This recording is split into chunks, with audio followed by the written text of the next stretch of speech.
weight loss and difficulty to gain weight, heavy metal intoxication, thousands of allergies, becoming massively ill from one day to another, and then after a couple of days it's gone. These are all things that actually are still a problem for me, and it's going to be very, very difficult to make this video and make it so that it is interesting for you guys. But I hope the start of a journey is going to bring a lot of value, maybe not now, but in the following videos.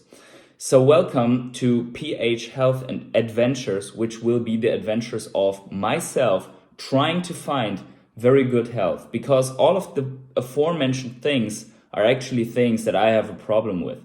And in this video, the very first video on this channel, I'm going to outline, and maybe in 1 or 2 or 3 years, I will be there. I will be at the goal of having that good health. Now, if you're looking at me, I'm pretty skinny, especially right now, and that is for a reason. So I'm starting 2 weeks before, 2 weeks or 2.5 weeks before, I got something that I would relate to under normal conditions to a virus that affects the gut, that affects the intestines. And actually a lot of people were ill with similar matters. But I wasn't able to keep my food in, my water in. I was vomiting constantly. And then, after a while I could eat soup and could eat some pieces inside the soup and so on. And my weight dropped from a normal 63-ish kilos while being 172 tall, like 1 meter 72 centimeters. So if you're watching this from the US, you have to recalculate, to 54 kilos in a matter of only like 7 days or so. So that obviously because my body was completely stressed out by the virus, stressed before by work, and as I know now, also has high levels of heavy metals in almost everything, like mercury, arsenic, I don't even know all the names of those things, but basically everything that you can have, like lead and so on. And these are values that I got from a doctor. So there is a couple of things I'm intending to do. First of all, I'm intending to document this for the rest of the world. So if you're seeing this from like day one today to the next day, I hope it gives you value, insight, hope, because I've been dealing with allergies, with diffuse allergies that no one could prove since basically 18 years. I'm 34 years now. There is a journey that I went through from doctors that had a huge understanding of certain things, like doing allergy tests.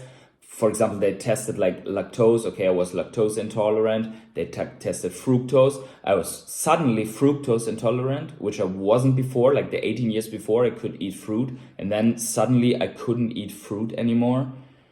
And then they did some other tests, like, was I allergic against milk? The test was negative. I wasn't allergic against milk, but I ate stuff with milk and I went completely ill, like 40 degrees of fever.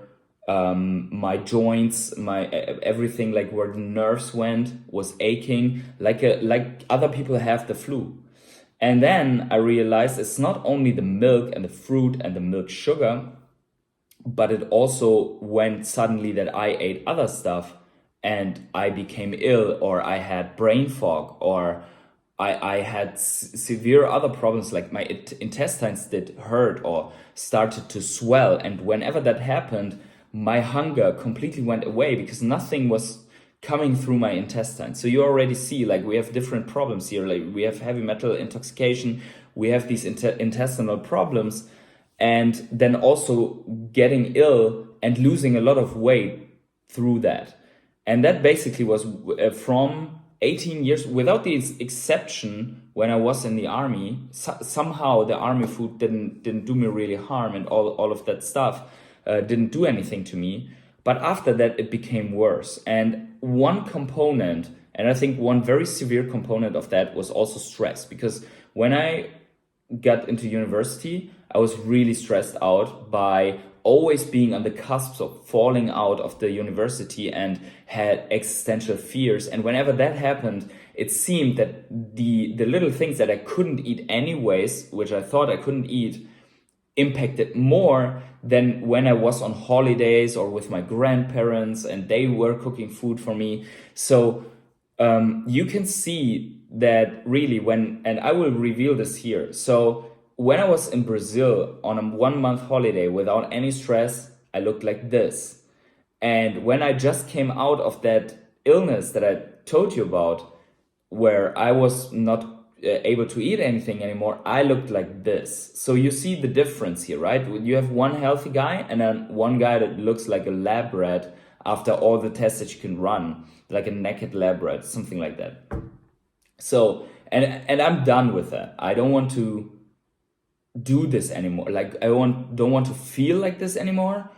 I don't want to do this anymore. And I want to get the stuff that makes me ill out of my system.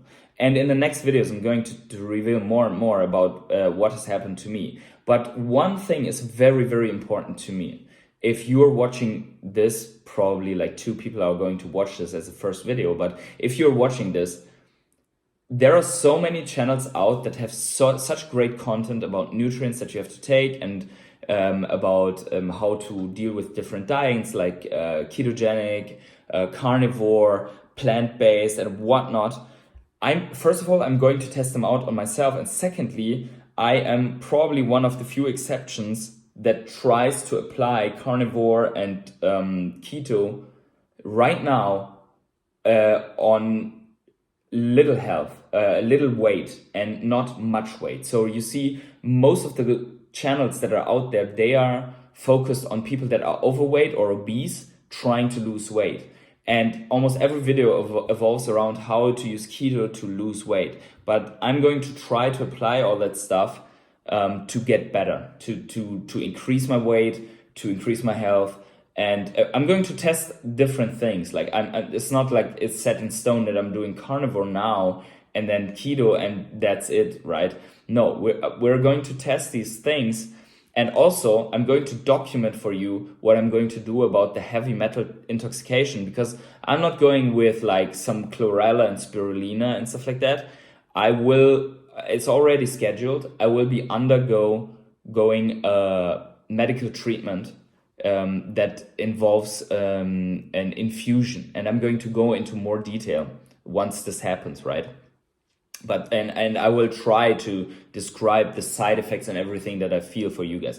But what's most important for me is if you are someone who's struggling with weight gain, and if you're someone who has like thousands diffuse allergies, for example, just to do an X-course here once again, I was eating something spicy, which I always did and always liked. And with my grandfather, sometimes I tried these pepperonis and he gave me a really hot one. Never had a problem with that. Suddenly I eat something spicy and I am ill. I have pain here. I have pain in all of my nerves. My guts feel like they are burning up. I cannot eat again. Like my guts, everything that I put in that is a new allergy, my guts close down, shut down, I cannot eat anymore, right? And that's why I look like this, right? And not like the guy in the photo from 1 year ago. So I want to give at least an example journey of someone who tries to do something about it from the perspective of someone who is on the lower line of the weight spectrum. Yeah, borderline too little weight and too little fat. Not because I want and not because I have any psychological issues with that, but because of these issues like allergies, heavy metal intoxication, stress, like mental existential stress. And I'm going to share all of these parts of journey, like everything that it affects. I'm going to be fully transparent here and fully open. And that's not easy, right? It's difficult to sit. I was thinking a long time to sit down and do that. But that illness right there, where I lost so many kilos and I'm like left with 54 instead of 63, 64-ish, and was not able to go to the gym anymore, That right there, and I will go back to the gym, no question asked, but that right there, I don't want to have that anymore. And I know that there are hundreds of thousands of people out there who have these 10 years plus medical journeys behind them. They did everything, like from gastro, getting the probes inside of your gut, or the other way around, right? From blood chip analysis, like getting so much blood out of your system just to do an analysis, getting your thyroid checked, and no answer. From people that are getting into hospitalized with these kind of, it looks like a flu, but it's really not. They try to lower your fever, and that doesn't do anything for you. But suddenly stuff like fasting or being only supplied in an IV in a hospital, you feel better. So how is that? Why is that? We're going to talk about it in the following videos. We're going to find that out. So what I'm going to do about it after fasting involuntarily is I'm going to go back with everything that I'm eating right now. And I'm going to try out at least some days. I don't know how I will feel, but I'm going to try to go meat only, like eggs, meat, and fish. So carnivore, pure. And we'll see how that works, right? But I will start this right now, and in the next video, we're going to talk about this. So if you enjoyed this stuff, then please leave me a like. Subscribe to the channel if you want to follow my journey. To be honest, I would be glad to have some people here that are kind of thinking the same thing. And yeah, just hear your feedback. And if not, if you don't want to comment or so, hey, have fun watching if you have fun. And I see you in the next video.